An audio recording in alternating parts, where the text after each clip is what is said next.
40 hari sejak ditinggal putri sulungnya, almarhumah Hajah Pecelen Puri, Gubernur Sumsel, Herman Deru, mengaku telah ikhlas. Kami kuat dan semoga Perca mendapatkan tempat terbaik sebagaimana doa kita.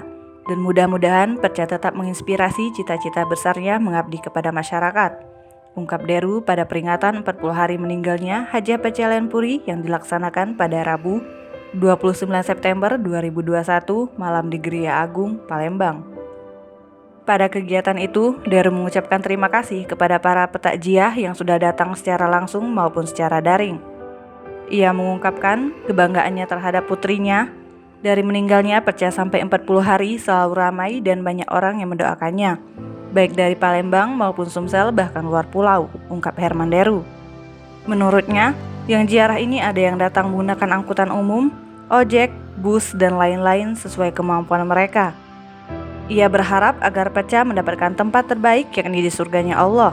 Di akhir sambutannya, Deru memohon maaf jika ada slip kata atau pemikiran yang menyinggung orang lain.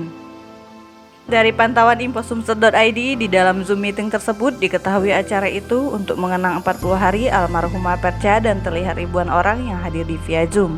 Bahkan terlihat Ketua Mahkamah Agung RI Saripudin juga Menteri Perhubungan Budi Karya Sumadi juga hadir secara Zoom.